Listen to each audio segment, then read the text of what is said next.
A lot of my guys that I work with, they see things online and it triggers self-doubts. And then they start asking, how do I stop questioning if I'm man enough?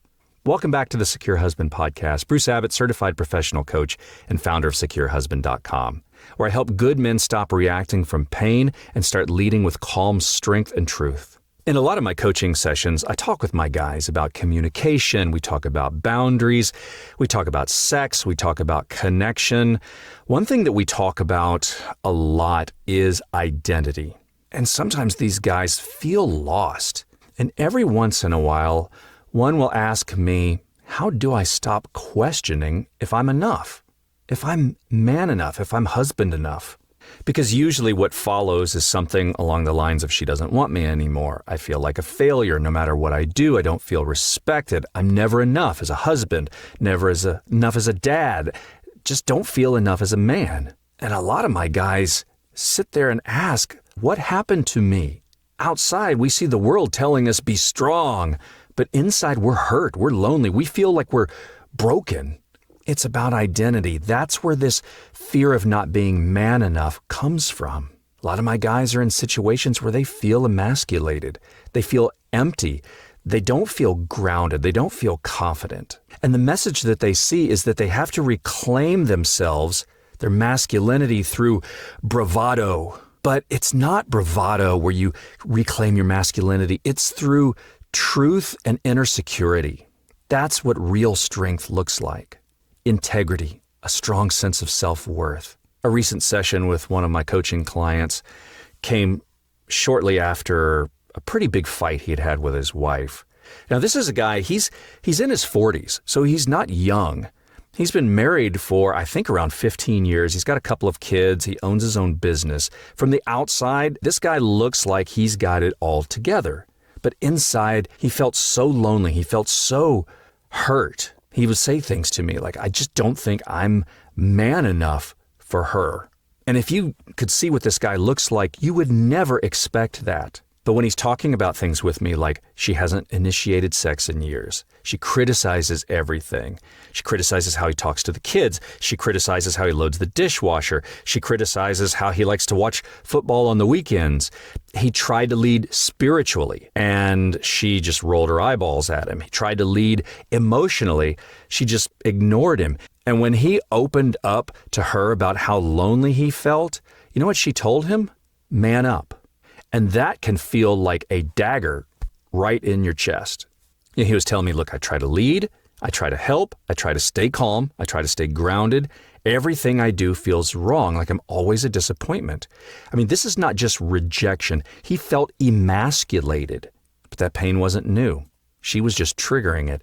It's a pain that he's been living with inside of him for long before he ever met her. So let's start with just noticing. Step 1 in the Secure Husband process, bring curiosity to this. Notice this wound. You're not trying to escape it. You're just noticing it. My guy, he'd spent years trying to be man enough. He overworked, he overfunctioned, he overexplained. He kept hoping that if he just got it right, that he'd finally feel powerful enough again, and powerful came from the validation from his wife. But all of his efforts were met with silence and criticism, and it just slowly chipped away at his identity. So I asked him on one of our sessions, when was the first time that you felt like you weren't enough? Was it with your wife? And we kind of had to work through this a little bit, because at first he was like, I don't know. But we kept digging. And then it finally came to the surface. And he told me a story about how, when he was younger, his dad was a very hard man, not abusive, but just distant and cold. And he remembered missing a tackle in a Little League football game. And his dad was very critical of him. And he would call him soft. And that mentality continued through his teen years. See, this was where he became conditioned. This is where he heard that being a man meant never showing emotion. You always have to perform perfectly, never ever be vulnerable, that those things were soft. Now, as a husband, that same pressure lived inside of him as an adult. Every time that he wasn't validated, he heard his dad's words, soft. And that was the story that he told himself.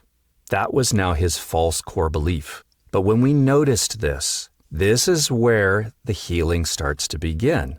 Because once you're aware of this, you can make a choice. You choose to stop abandoning yourself for external validation.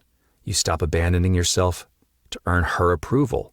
You stop abandoning yourself for this misconception that you have to be rigid to be a man. And it starts with this choice to care about yourself, to care about the man that you are, not the one that anyone else, especially your wife or your father, wants you to be.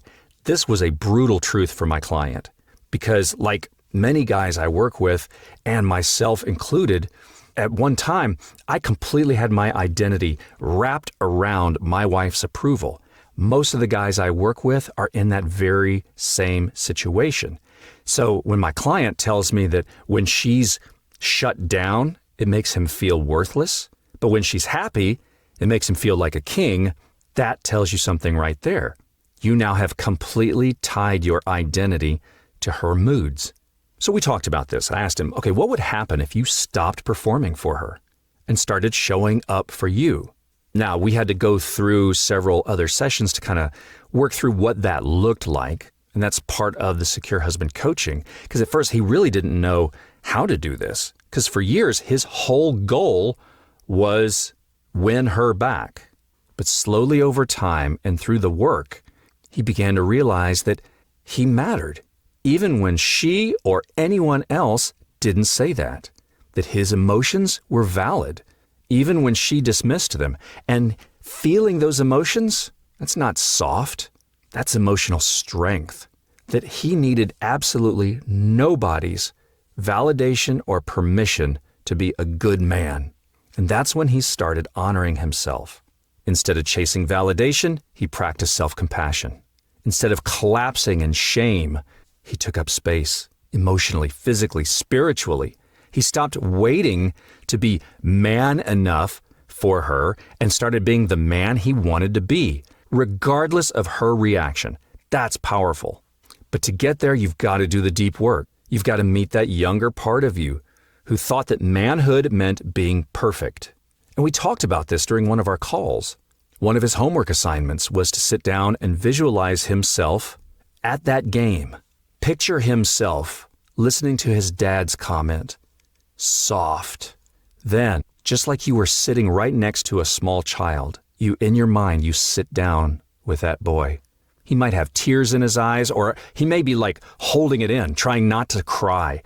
Desperate for his dad's approval, this little boy had no space to feel weak. He had no space to mess up. He had no space to say, this hurts. And so for homework, my client sat down with that little boy in his mind and just talked to him. Hey, little guy, you're safe. You're okay. You're not weak.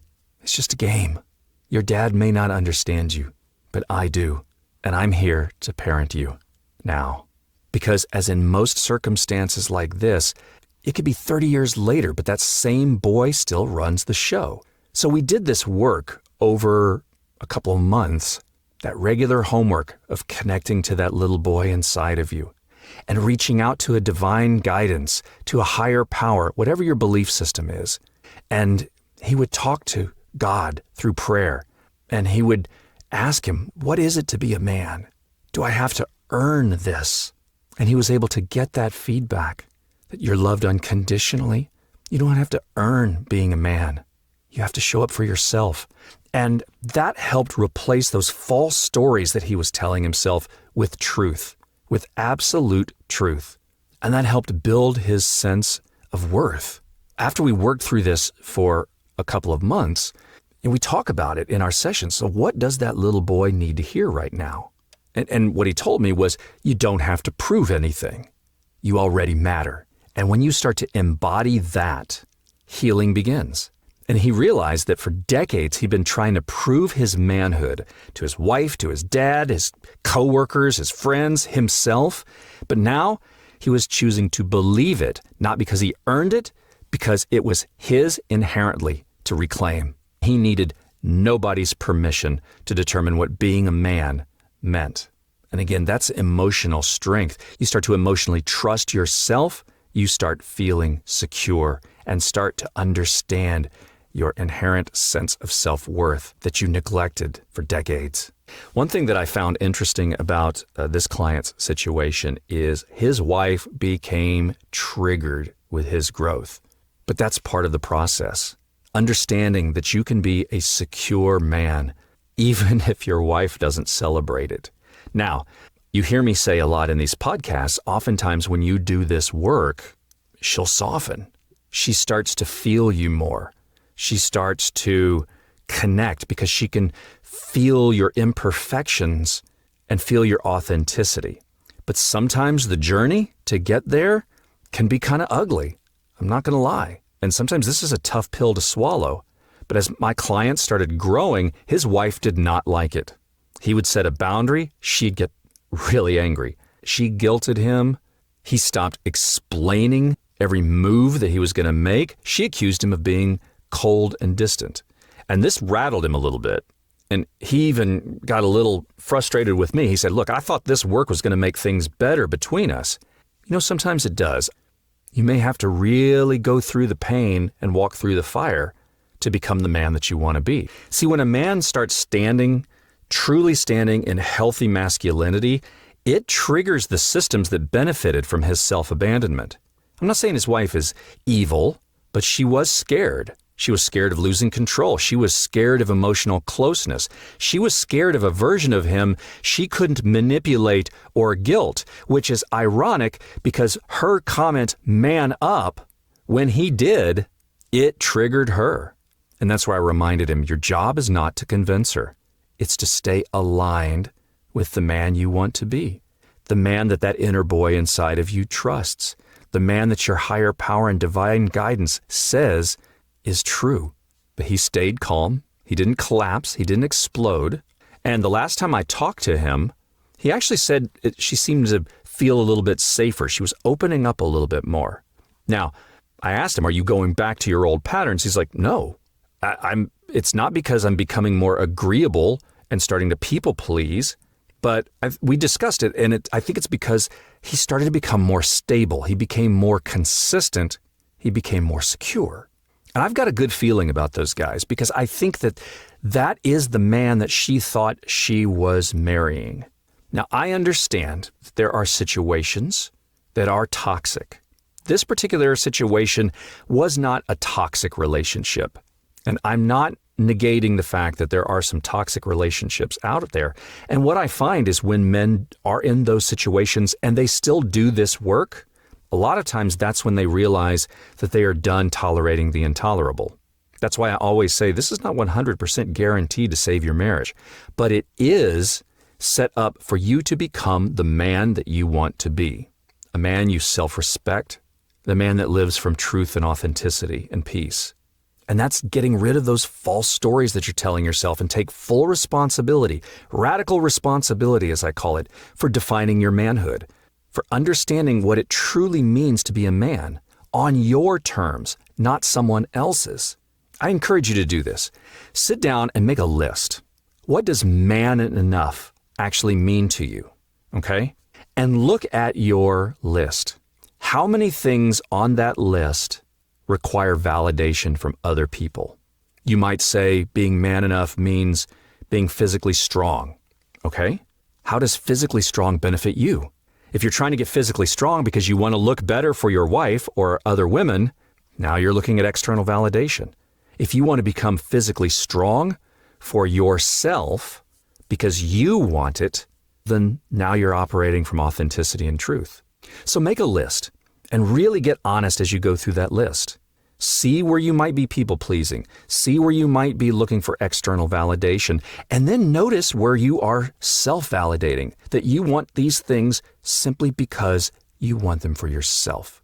So maybe it's stuff like staying calm in the middle of conflict, being honest and truthful, even when the situation is hard to do so.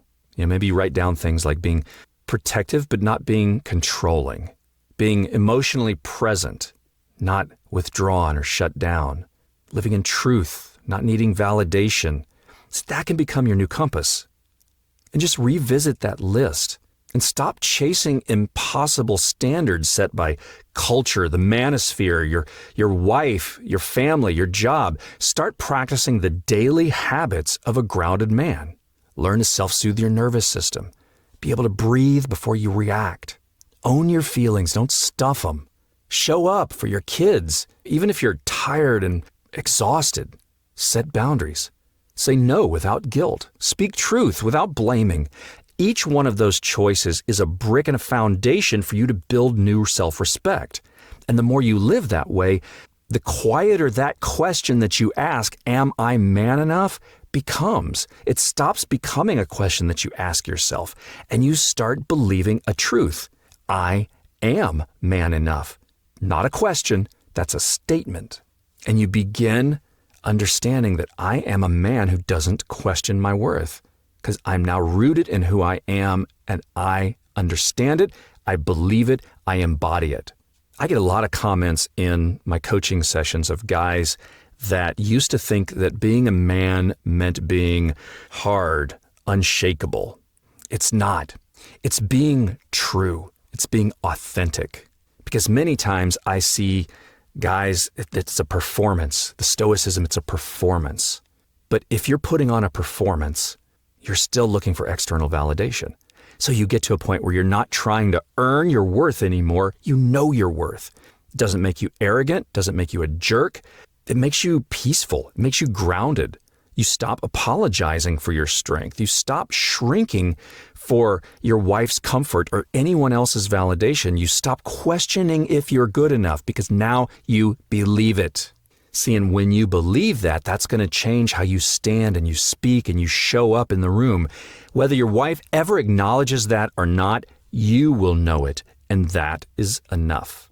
If you're asking yourself, am I man enough? The truth is you already are. You've just been conditioned to doubt it. Your worth was never up for debate. Not because you're perfect, but because you're committed to growth. You're showing up. You're doing the work for you and no one else. You're choosing to lead. That makes you a man. I hope this podcast was helpful for you. If you're a regular listener, will you give me a review so other men can find this healing? Subscribe if you haven't already. Share this podcast with someone who you think may need to hear this. And if you need help getting unstuck, visit securehusband.com. Set up a free 30-minute consultation with me. A no sales pressure conversation just to see if I can help you. I'll see you again on the next Secure Husband podcast. Thanks for listening.